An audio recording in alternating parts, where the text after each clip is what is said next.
Hola, somos Emilio, Daniel, Antonio e Inés y este es un pequeño vídeo explicando qué es la indentación. Y en este trabajo se va a pasar por varios puntos, tiene una pequeña introducción, luego las propiedades medibles, el modelo matemático utilizado y la influencia en la microestructura y la geometría del material. Pero primero, ¿qué es eso de la nanoindentación? La nanoindentación es una técnica utilizada para medir las propiedades mecánicas en la superficie de un material. Para realizar esta técnica se suele utilizar un microscopio de fuerzas atómicas o sus siglas en inglés AFM. Voy a indagar un poco más en qué es esto del AFM y microscopio de fuerzas atómicas. Un AFM es un microscopio que se usa para estudiar las propiedades mecánicas de la superficie del material, pero a escala nanométrica. Y por el contrario que los microscopios normales, que utilizan luz, electrones u otras formas de radiación, este tiene una sonda que va explorando la superficie del material y crea un mapa topográfico de esa superficie. Hay varios tipos: de contacto, no contacto y de fuerza lateral. El de contacto muestra contacto con la muestra, el de no contacto lo contrario, y el de fuerza lateral se usa para medir fricción y adhesión en la muestra. Ahora, he dicho que el AFM tiene una sonda, es más bien un indentador que está montada en un brazo flexible y se pasa por la superficie de la muestra. Las fuerzas entre la muestra y la punta, de unos 8 nanómetros de grosor, causan flexiones en ese brazo o cantilever que se pueden medir usando láser o algún otro método de detección. Con esas mediciones se crea ese mapa que he dicho antes para poder sacar las propiedades e investigarlas. Hay varios tipos de puntas, entre ellos la de diamante, una de las más comunes, la de silicio, también común por su alta pureza y resistencia, y la de zafiro, que tiene una buena combinación de dureza y resistencia al desgaste, haciéndolo muy apto para una amplia gama de aplicaciones. Ahora os dejo con el modelo matemático. Bien, yo soy Daniel Borja de la Cruz y voy a hablar del modelo matemático que sigue la microscopía de fuerzas atómicas. Bien, la microscopía de fuerzas atómicas, nuestro dispositivo utiliza una punta para indentar el material, para penetrar el material de tamaño atómico. Y esa punta está unida a un brazo, el cual actúa como un muelle, moviéndose el propio brazo en vez de deformar el material de alguna manera. Bien, la indentación tiene tres fases. Una primera fase en la que sería el contacto con la muestra, una segunda fase donde se aplica una fuerza y se ve una deformación en nuestro brazo, y la tercera fase que sería el material ya rompe. Entonces, nuestra muestra, nosotros realmente no estamos deformándola. Lo que se ve es una deformación en nuestro brazo, la cual nos da la fuerza resultante porque actúa como muelle. Entonces, para el cálculo de la fuerza, tenemos que la fuerza es igual a la constante de nuestro muelle o de nuestro brazo por el desplazamiento que ha sufrido en la segunda fase. Entonces, una vez tenemos esta fuerza, podemos calcular la rigidez utilizando la fórmula de que la rigidez es igual a nuestra constante del muelle por una constante S. La constante S requiere que nosotros tengamos un parámetro ya establecido en nuestro dispositivo, que es la señal detectada por el dispositivo. Entonces, la señal detectada por el dispositivo es simplemente una señal que nos da el fabricante antes de, hacer el experimento con la muestra. Entonces, es un parámetro que ya sabemos porque es nuestro dispositivo el que lo tiene fijo. Entonces, nuestra fórmula final de la rigidez sería que la rigidez es igual a la constante de nuestro muelle por la distancia que haya recorrido, z, partido de la señal detectada. En cuanto a las propiedades medibles y el análisis de los datos de la nanoindentación, podríamos destacar 5 propiedades principales, que serían la dureza, el módulo elástico, la fatiga, la resistencia a fractura y la fluencia y relajación, que como son términos relacionados los podríamos agrupar en uno. En el caso de la dureza hay dos tipos principales, que serían la Martens, que se obtiene en el ensayo homónimo, para el cual se raya la superficie con un cono de diamante, y la dureza será inversa a la anchura del rastro que deja el cono al rayar. En el caso de la Vickers, esto es un ensayo muy utilizado en macroindentación, es decir, en la indentación normal, se obtiene en el ensayo anónimo, la dureza Vickers, para el cual se microindenta la superficie con una pirámide cuadrangular de diamante de lados con un ángulo de 136 grados.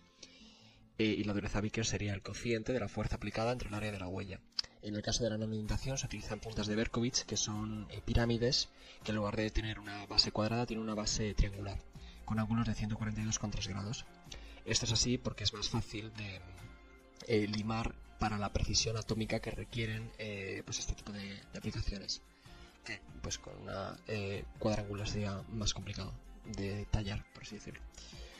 Después podríamos hablar del módulo elástico, que se puede definir matemáticamente como la relación entre la tensión y la deformación ingenieriles en un gráfico de dichos ejes tras realizar un ensayo de tracción o compresión. Y la mayoría de materiales son lineales, con lo cual sencillamente es la pendiente, porque se podría definir como la derivada, pero en el caso de ser una recta sería simplemente pues la propia recta. La rigidez se puede obtener descargando el material y observando en una gráfica de carga-desplazamiento, que no de tensión-deformación, de carga-desplazamiento, la pendiente de la recta que vuelve en dicha gráfica al estado descargado. Una vez obtenido este valor, que sería de la rigidez, se puede obtener matemáticamente el módulo de Young, que sería el módulo de tracción longitudinal, con una serie de constantes y datos de ensayo, que luego os enseño. El módulo de Young se expresa en pascales, normalmente en gigapascales debido al tamaño, pero teniendo en cuenta que no es una medida de tensión, sino de tensión de formación, que al final, pues como es la pendiente, la relación entre la tensión y la deformación, que es adimensional, pues acaba siendo las unidades de tensión. En el caso de resistencia a fractura, aplicando una precisa carga específica con un alentador, se puede observar la formación y propagación de grietas. Esto puede resultar más representativo de los efectos reales sobre materiales para la nanotecnología, donde los resultados obtenidos en experimentos de mayor tamaño pueden no ser fieles. La fatiga, en donde se aplican ciclos de pequeñas cargas variables, se puede observar de forma análoga al ensayo macroscópico, pues la resistencia a pequeñas escalas. Y la afluencia y la relajación, siendo una afluencia la deformación gradual de un material que está siendo presionado por una carga constante, y la relajación, la disminución de la tensión necesaria para generar una deformación constante, por eso son como tan análogos, pueden hallarse sin problema en ensayos de microindentación. Y en el tema del análisis de los datos, nos gustaría, aquí dejo una fórmula, nos gustaría destacar que se puede observar experimentalmente que la dureza obtenida es mayor en la superficie que a mayores profundidades, cuyos resultados, a mayores profundidades, serían más fieles a la dureza que presentaría el material en ensayos con indentadores y volúmenes de material de tamaño habitual, pero sin llegar a alcanzar dicha equivalencia, acercándose a ella. La representatividad de la dureza tiende a la observada a medida que pues, penetramos más en el material, y esto se puede deber a la ausencia localizada en una región, porque hablamos de una región muy pequeña, por eso nanodimitación, a la ausencia de dislocaciones que permitan al material moverse internamente. Entonces, al no haber esas dislocaciones, podría ser un motivo por el cual es más duro. Y este problema no estaría presente a medida que se forma el material o la escala es tan grande que sí tenemos dislocaciones accesibles. De la geometría y la microestructura. Distribución de carga. La forma de la nanoestructura impacta de forma directa en la distribución de las cargas aplicadas durante la indentación. La dureza aparente obtenida en la indentación puede variar según la forma y el tamaño de la muestra, debido a las distribuciones no uniformes de carga, lo que afecta en gran medida a la medición de las propiedades mecánicas locales. A esta escala, resulta más difícil garantizar que la distribución de tensiones se ajuste al modelo. Efecto de tamaño. A escala nano, los efectos de tamaño pueden ser dominables. Por ejemplo, la relación entre la profundidad de la indentación y el tamaño de la muestra pueden ser significativos, lo que lleva a cambio del comportamiento mecánico observado. Al limitar el tamaño de la muestra, el normal movimiento de las dislocaciones se ve alterado, modificando los mecanismos de deformación y elevando la dureza aparente. Anisotropía mecánica.